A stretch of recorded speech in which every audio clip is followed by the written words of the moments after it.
Of course, what we've been talking about is not so much a set of ideas as an experience, or shall we say experiencing.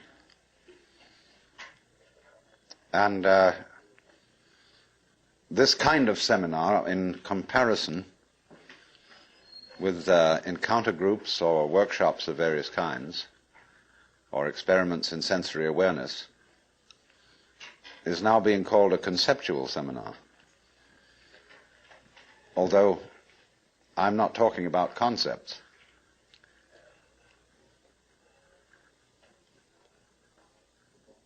But the crucial question arises that an understanding, a real feeling understanding, of the polar relationship between the individual and the world is something that operates, as we say, in your bones, and isn't just a view that you hold or a belief that you hold. It's so curious that the emphasis of the Western tradition in religion is primarily upon right belief. Do you believe in the right dogmas and the right doctrines? And only secondarily upon right action. Because what you believe is, in Christianity at any rate, far more important than what you do. Because one is saved through faith, not by works. And early in its history, the Christian church rejected the movement in the church which had been known as Gnosticism, from the Greek gnosis, which means knowledge. And in a way, there were some sound reasons for doing so, because the Gnostics were what I would call anti-materialists. They divided human beings into three classes that were called, respectively, pneumatic, psychic, and hylic. The last one being H-Y-L-I-C, from the Greek hyli, or they would call it now ile, meaning wood. So the people were spiritual, psychological, and wooden. And that is to say, the wooden people were those most absorbed in materiality and most closely identified with their bodies. And Orthodox Christianity rejected this sort of distinction because of the perfectly correct idea that material existence is not inconsistent with spirituality. This is something which most Christians have forgotten. But they do believe, as the central principle of Christianity, in what's called the incarnation. That in the Jesus of Nazareth, Almighty God did in fact become material, become human. And by this process initiated a transformation of the cosmos. In the words of St. Athanasius, God became man that man might become God. And you don't hear that from the pulpit very often. The Christian church therefore emphasized pistis, or faith, as against gnosis, or knowledge. Because they said you can never know God. God could never become an object of knowledge. And in this funny roundabout way, the Christian theologians were saying exactly the same thing as the Hindus. Only the Hindus do call this knowledge of God through faith, they call it jnana, which is the same as the Greek word gnosis. But just to give you a little sidelight on how words get mixed up in their meanings, we now have a class of person called an agnostic. And an agnostic generally means a person who doesn't commit himself to any beliefs about the ultimate nature of things. He just says he doesn't know. But the original word, agnosia in Greek, meant a special kind of knowledge. It was called the dark knowledge of God. The knowledge of God in the cloud of unknowing, to use the title of a mystical treatise written by an anonymous 14th century English monk. This monk derived his ideas from a very mysterious figure who wrote under the name of Dionysius the Areopagite. Dionysius was a 5th or 6th century Syrian monk who had learned his mysticism from Porphyry, who got it from Plotinus, who was a Neoplatonist, and who probably got a great deal of stimulation from the intellectual world of Alexandria. And Alexandria, in the early years of the Christian era, was a tremendous exchange place between East and West. Buddhist monks visited Alexandria. It was one of the great centers of trade between Rome and India.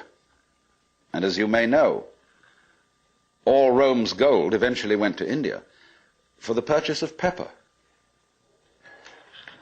And as a result of this, the Roman economy collapsed. They bought too much luxury from India. India, in exchange, got Roman architecture. And you'll see a lot of Roman architecture in Indian temples. But Alexandria was the great center for the Gnostics and for Christian theology. And some of the greatest theologians, Clement, Origen, Athanasius, St. Cyril, all worked out of Alexandria. Well, now going back to this strange monk, Dionysius, it was he who first put around the idea in Christian circles that there was such a thing of the knowledge, as the knowledge of God by faith, by agnosia, really, by unknowing. And he, in a book which he wrote, very short book called the Theologia Mystica, he wrote a treatise on the higher knowledge of God, which might be quoted directly from the Upanishads in certain parts of it. The last section of it reads like the Mandukya Upanishad, because it's a series of negations. It says what God is not. And he goes very far, because he says that God is not one. He says our idea of unity falls far short of what God is. So does our idea of Trinity. So does our idea of spirit, our idea of mind, of justice, of love. All these things are not really God. And he says in another place, if anybody, having seen God, understood what he had seen, what he would have seen would not have been God, but some creature of God, less than God, some sort of angel or something like that. It's perfectly amazing to consider the influence that this man had. For writing under the name of Dionysius the Areopagite, he became identified, you see, with St. Paul's first convert in Athens. And legend has it that he was the first bishop of Athens and was martyred in Gaul, where he's known as St. Denis. But St. Thomas Aquinas looked upon the writings of Dionysius the Areopagite as having the highest authority. And you could, if all the texts of Dionysius's work had been lost, you could restore most of it from quotations in St. Thomas. He wrote really two very important books. One was the one I said, the Theologia Mystica, The other was called The Divine Names. And these two books presented the two phases of his theology. The book called The Divine Names was a discussion on the nature of God in terms of what God is like, by analogy. And this kind of knowledge of God he called kataphatic, from the Greek pheme, to speak or say, kata, meaning to say according to, that is to say, to speak by analogy. Where he used, though, entirely negative language about God, this sort of discourse was called apophatic. And the word apo meaning away from, to talk away from. Just as a sculptor, when he makes an image, reveals the image by removing stone. And so Dionysius explained that one attains the knowledge of God by discarding concepts, which is exactly what the Hindus mean when they say, of God one can only say neti, neti, not this, not this, not any conception. So thus in Hindu philosophy, the highest state of consciousness in samadhi is called nirvikalpa samadhi, which means literally non-conceptual. Vikalpa means a concept. Nir is a negation. So the non-conceptual knowledge. Now, people have greatly misunderstood this. They have imagined that unknowing the state of the highest contemplation was the acquisition of a blank mind, from which you first discarded thought, you went on to discard perception, you went on to discard any kind of sensory content in awareness, until you were, so far as anyone could say, aware of nothing. And they supposed that this kind of catatonic state was mystical consciousness. This is often believed in India. If you go to the Vedanta Society and ask, what do you mean by nirvikalpa samadhi, they will tell you that the one in that state has no consciousness whatsoever of the sensory world, that he is completely absorbed, as you sometimes see Hindu holy men sitting in a state where they are blind and deaf to everything going on around them. The founder of Chinese Zen, known as Huineng, described people like that as no better than pieces of rock and lumps of wood. He said it's a very serious mistake indeed to confuse sunyata, the Sanskrit word for the great void, which is both the ultimate reality and the consciousness thereof. He said it's a great mistake to confuse it with nothingness.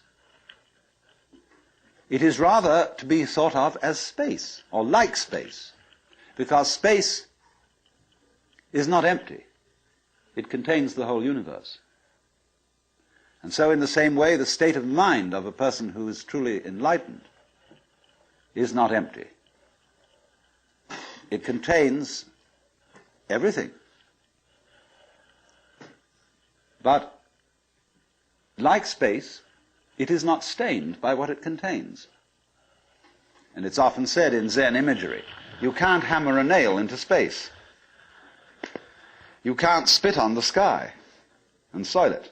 If you try, the spit will just return and hit your own face.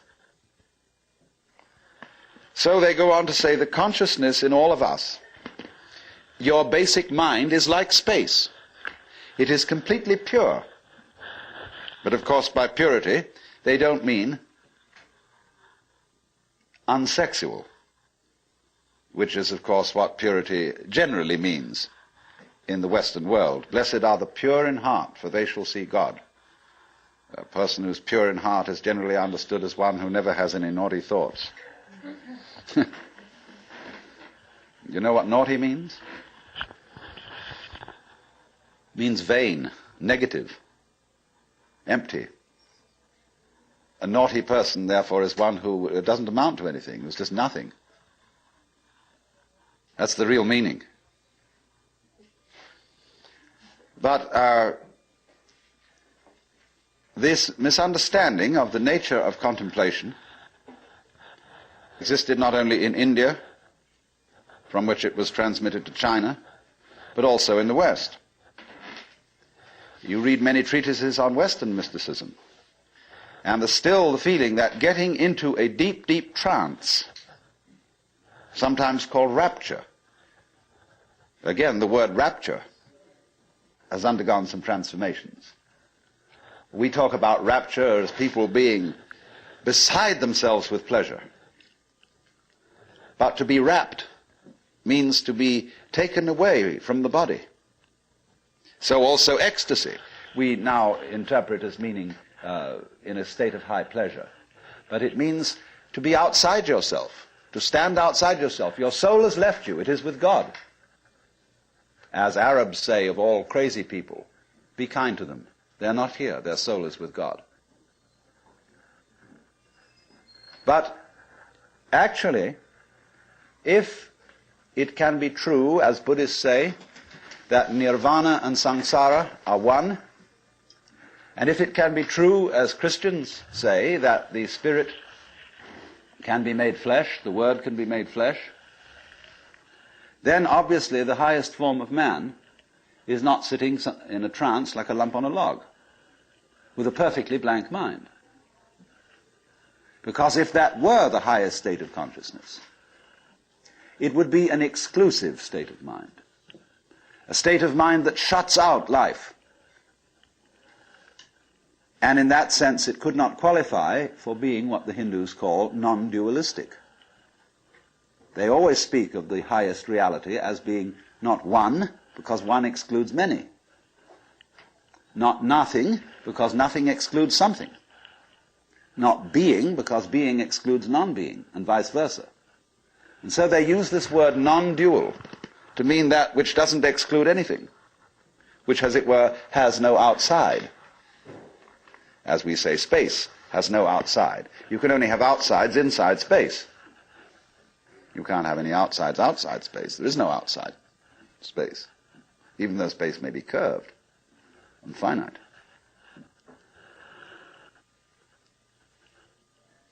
So, if you want to think, incidentally, of that curved space, go and take a look at a photograph in the Life, a book on mathematics, where there's a picture of a Klein bottle, which is a three-dimensional Möbius strip. A Möbius strip, you know, is a piece of paper that is twisted once and then joined, and it has only one side and only one edge.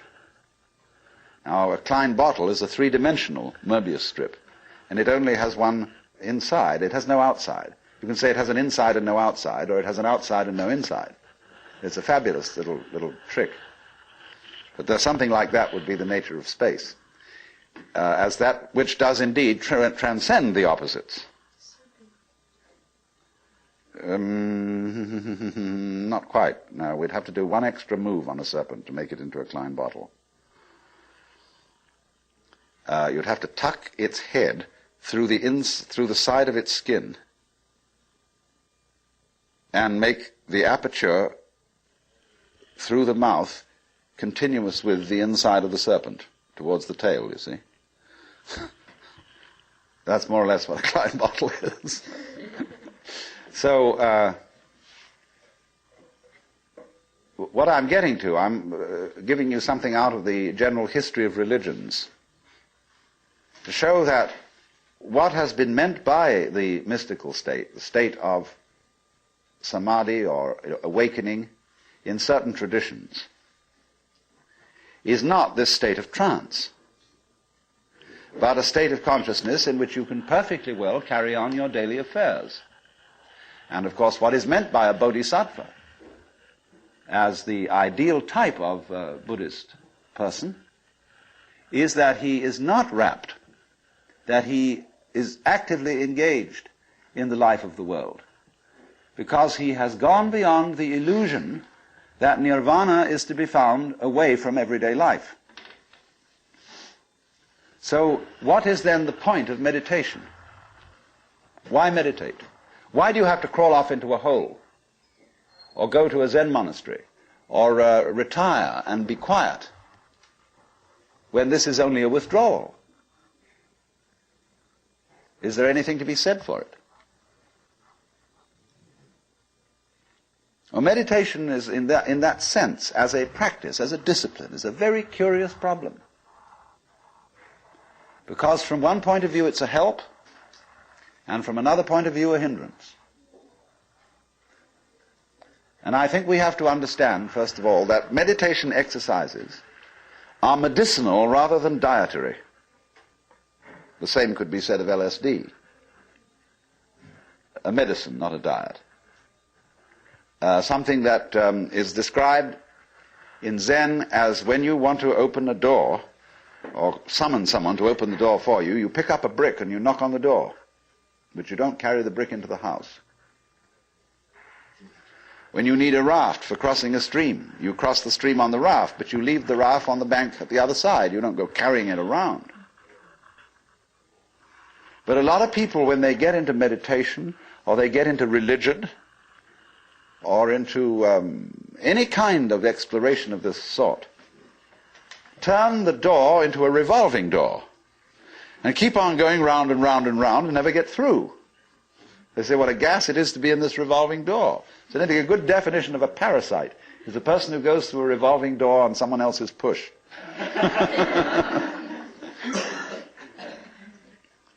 So there are all sorts of people in the religious racket who are going through revolving doors.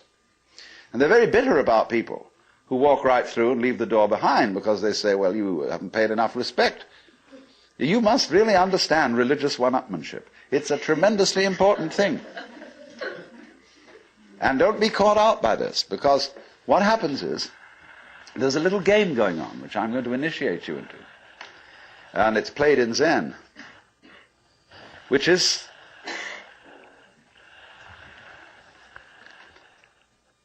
it works like this. If you go to a teacher and ask for spiritual instruction, or even if you come to a seminar like this, you are, by doing that,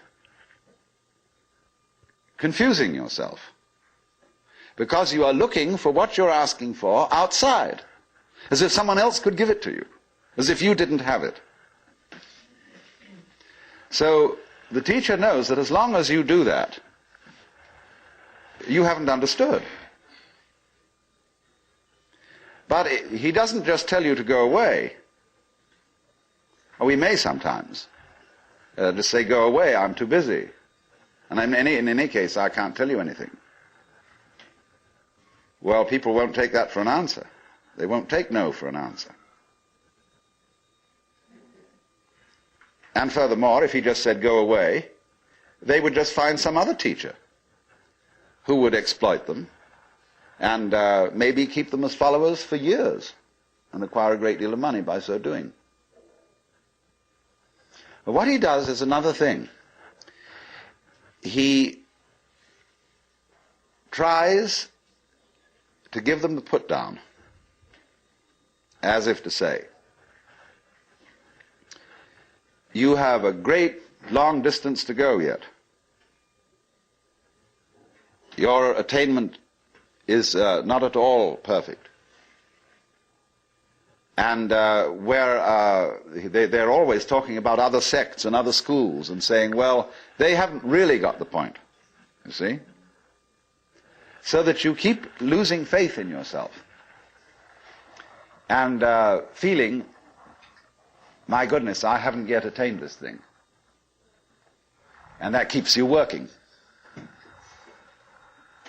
But all the time, you're being talked out. It's like someone who's a pickpocket and he's stolen your own watch and is selling it to you.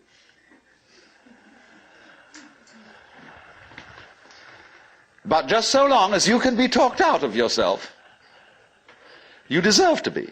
I have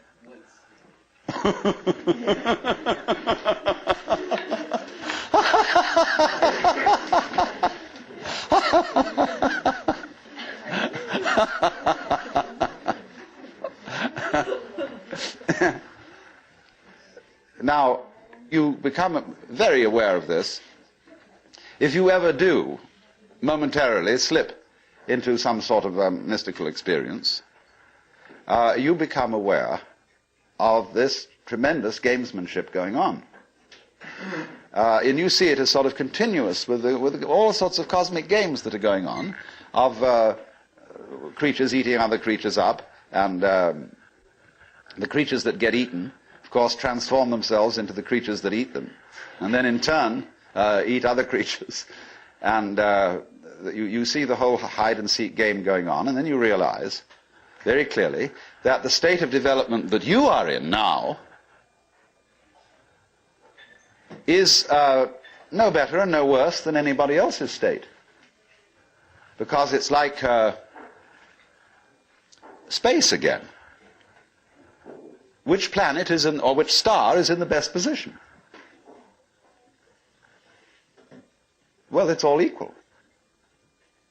They're all in the middle. Any one can be considered as the center one.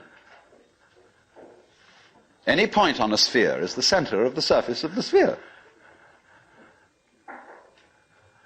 So in the same way, everybody, in all his behavior, whatever he's doing, whether we call him from a certain point of view sick, or whether we call him healthy, whether we call him good or bad, neurotic, normal, psychotic, sane, all the manifestations are just like the leaves on the trees.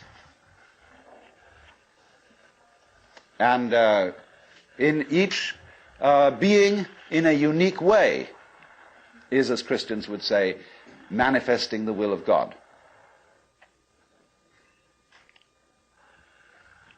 So,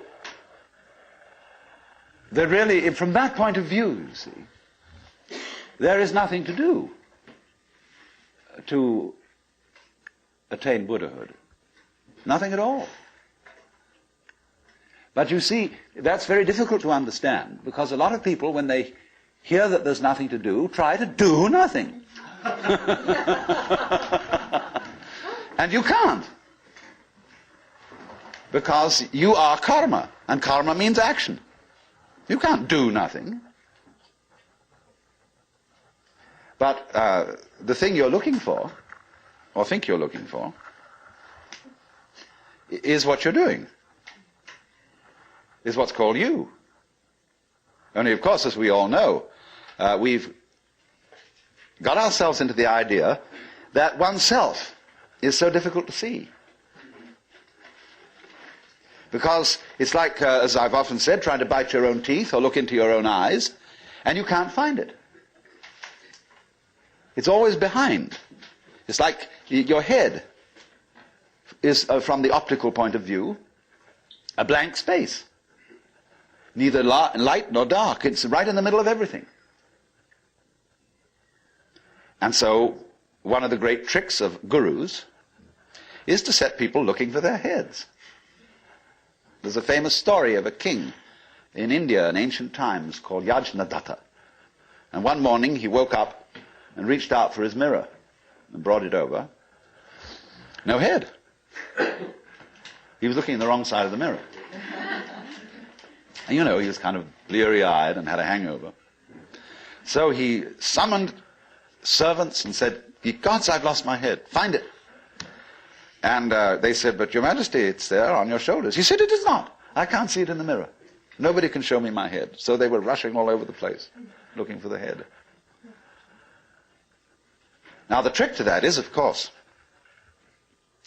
that you are perfectly well aware of your head, only not in a form in which you expect to be aware of it. You expect to be aware of your own head in the same way as you're aware of other people's heads. But that wouldn't be true of you, because you've got an inside view on your head. You have an outside view of other people's heads, because, of course, you're taking an inside point of view. But the way in which you are aware of your head is in terms of what you are seeing and hearing. Because all sights and all sounds are what the nerves inside your head are doing. That's how to be aware of one's head. You are aware, therefore, of yourself, the mysterious self that you have, in terms of experience, because there isn't really any difference. But that always escapes people, you see. So perpetually, so long as you don't understand that, you can be talked into going on to all kinds of weird excursions. And just so long as you believe it, you're a sucker. You're hooked. And it takes a tremendous inner confidence and nerve finally to say, hey, don't pull that stunt on me anymore. I see through your game. And because gurus are very clever at putting you down, but they're just trying to see how strong you are, testing you out, see if they can hoodwink you. So long as they can, you see, they're going to go on doing it, because they're going to get you to the point where they can't do it to you anymore. Then they're a graduate.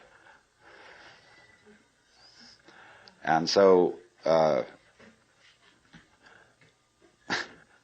one of Rinzai's students, after he saw through it, said, well, there wasn't much in Rinzai's Buddhism after all.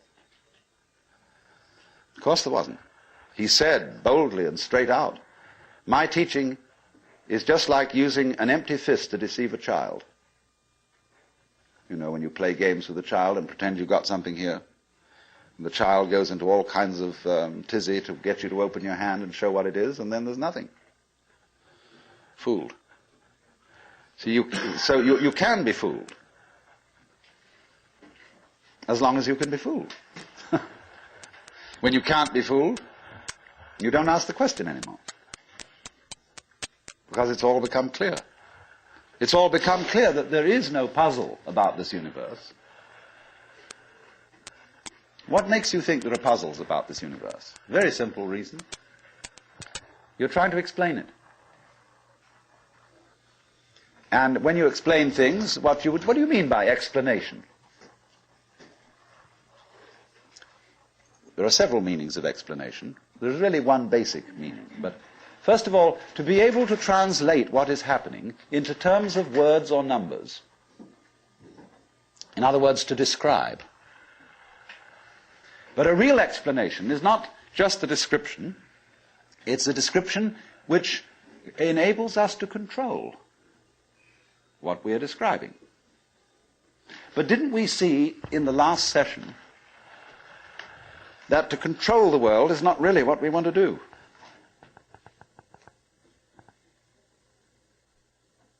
So that if all explanations have as their function enabling us to control things, then maybe an explanation isn't what we wanted. And furthermore, you can very simply see that what makes things complicated is explaining them. When somebody explains to you how a flower works, and he's a great botanist, and analyzes all the innards of a flower, and shows the channels, the fibers, the processes of reproduction, and so on that go on in it, everybody stands fascinated. Said, how complicated that is. How clever God must have been to create that flower, to have all that complexity going. It isn't complicated at all. It's only complicated when you start thinking about it. Because the vehicle of words is a very clumsy one. And when you try to talk about the processes of nature, what is complicated is not the processes of nature, but trying to put them into words. That's as complicated as trying to drink up the ocean with a fork. It takes forever. And so this intense complexity that we see in everything is created by our attempt to analyze it all. And so what we do is, you see, when we analyze, we use our eyes and ears as scalpels, and we dissect everything. And we have to put a label on every piece we chop off. And so we scalpelize, and we get it right down to atoms, getting finer and finer, and we suddenly thought, well, we've got to the end of it, because the word atom means what is not cuttable. Atomos. But then we found we could cut the atom. And lo and behold, big fleas had little fleas upon their backs to bite them. And it goes on forever. There is no end to the minuteness which you can unveil through physical investigation. For the simple reason that the investigation itself is what is chopping things into pieces. And the sharper you can sharpen your knife, the finer you can cut it. And the knife of the intellect is very sharp indeed. And the sophisticated instruments that we can now make, there's probably no limit to it. But in a way, all that is vain knowledge. In a way. Because you see, what it does is, it gives you the illusion that you've solved your problems. When you have controlled certain things, and you have solved certain problems, practical problems, you say, fine, more of that, please. Let's go on solving problems. And then you do. And you create a world of people, as we are today, far more comfortable than people who lived in the 19th century. Just remember the troubles of going to a dentist when you were children, or some of you when you were children, of medicine, of badly heated homes, of all sorts of things that we don't put up with anymore. But the problem is we keep running into this thing that all constant stimulations of consciousness become unconscious. And when we take it as a matter of course to have certain comforts, then we switch the level on which we worry. When you solve a whole set of problems, people find new ones to worry about. And after a while, you begin to get that haven't we been here before feeling. Aren't we just going round on a cycle and doing the same old thing over and over and over again because we don't realize that we're chasing our own tails?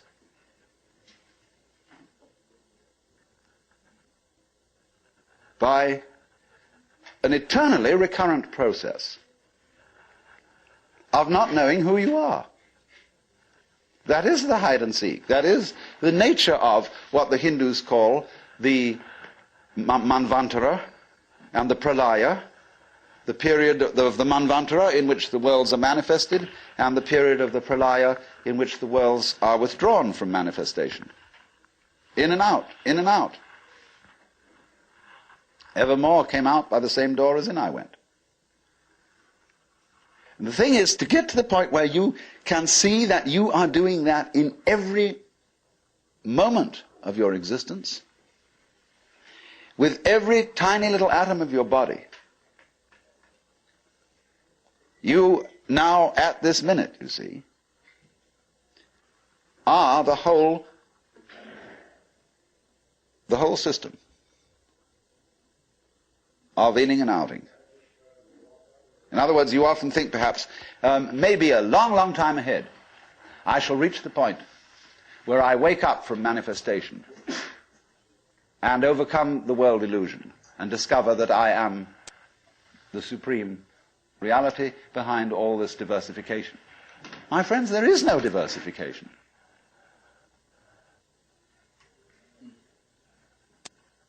In other words, what you call diversification is your game. In the same way as you chop the thing and then you say it is made of pieces. Because you forget that you cut it. And so when you see the world as complicated and that there are life problems and that you might one day succeed. See, hundreds and hundreds of people are running like mad after something that they call that is success, and they have no idea what it is. So in exactly the same way, the guru is keeping you running and running after spiritual attainment. You don't know what you want. This is where Krishnamurti is so clever. Because he says, if you ask me for enlightenment, how can you ask me for enlightenment? If you don't know what it is, how do you know you want it? Is that any concept you have of it will be simply a way of trying to perpetuate the situation you're already in. If you think you know what you're going out for, all you're doing is you're seeking the past, what you already know, what you've already experienced. Therefore, that's not it, is it?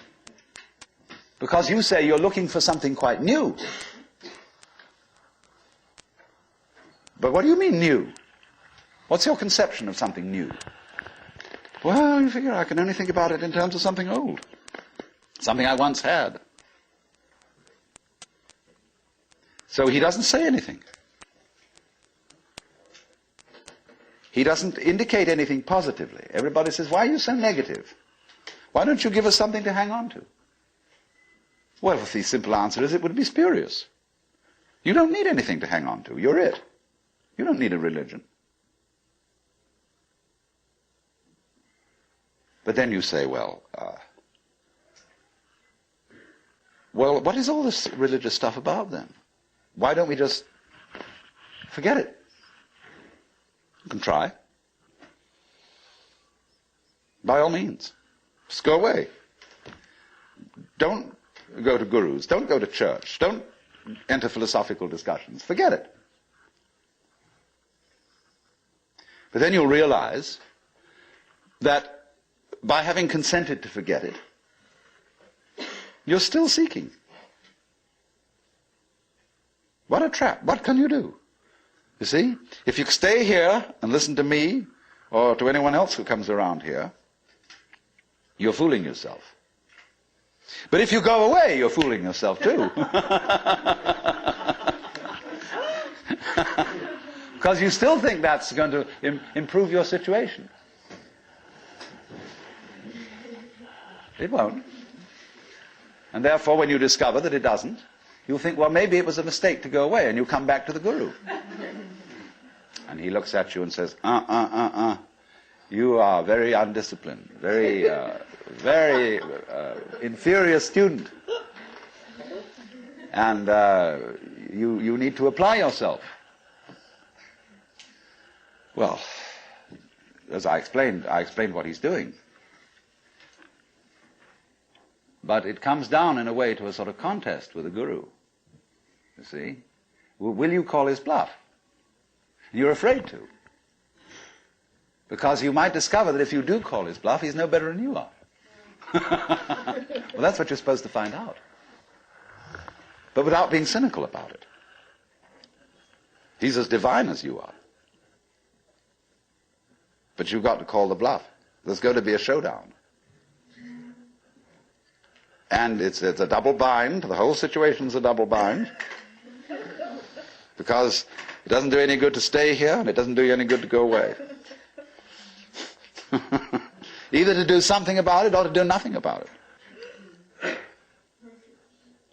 Now then, there's something else. When you understand that, and when you realize that there's nothing to realize, because it's all here, then what are you going to do? Well, of course, this is the sense of the Zen poem. Supernatural activity and marvelous power, drawing water, carrying fuel. You know? Do whatever one does as a human being. But there's a little element of Philistinism in that. It's like when a child is pestering father or mother with all sorts of questions. They finally get down to the deepest metaphysical problems. They say, oh, shut up and eat your donut. And I wouldn't say that, you see, at this point. Because life, as one looks at it, you see, is in fact a celebration of itself. When you look out at night at the stars and you really wonder, good God, what is all that about? Well, it's a firework display. And it's celebrating High Holy Day. It's whoopee. And the whole world is whoopee. It's a kind of exuberance. And therefore the proper function of religion is digging this. It's not seeking. It's not seeking anything, but is, in a way, thanksgiving. That's why, of course, the Christians were right in calling the Mass the Eucharist, the Thanksgiving. Only they had such a complicated way of thinking about it that nobody could understand it. So in religion, all religious exercises, whether they are meditative or whether they are ritualistic, are whoopee. They are not something you do in order to attain anything. They are like art forms, like dancing. They are expressive of attainment, of the attainless attainment. So here's another hang-up for you. When you go to Mr. Suzuki, who runs the Zen Center, he's a good disciple of Dogen, who brought Zen, a certain school of Zen to Japan in the 13th century. Dogen said, you can't sit and meditate unless you're already a Buddha. In which case, why meditate? Well, meditation is just the way a Buddha sits. And he called this sitting just to sit, not to attain enlightenment. Because the minute you do that, you see, you're not meditating.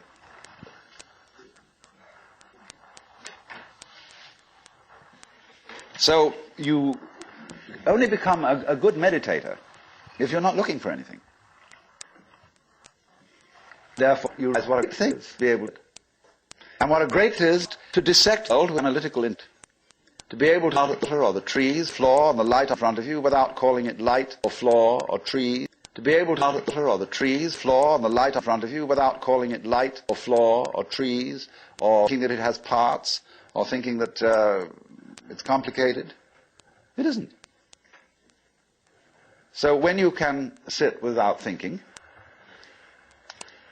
not with an empty mind, mind you, I'm going back to that point, not with an empty mind, but just a non-analytic mind, a non-probing mind, where you're not creating problems all the time, by trying to control it, by trying to control your mind, by trying to control your experience, what you see and hear. You then just simply discover that there is no way of controlling what you're experiencing, because what you're experiencing is you. And to try and really fundamentally control that is just going around in a circle. So if I would say to you now, what you have to learn is to let it happen, that's wrong too. There's no one to let it happen. If I say to you, accept your experience, be calm and open to things, that again perpetuates the illusion that you're something different from it. And so we go round and round.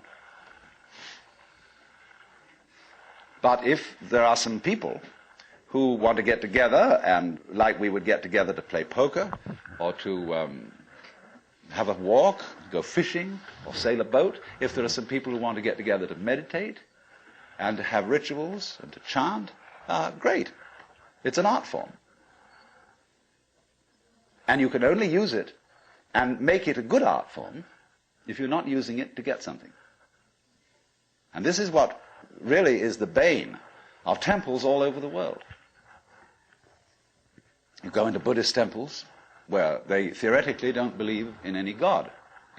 But there are the people praying. And they're all doing it in order that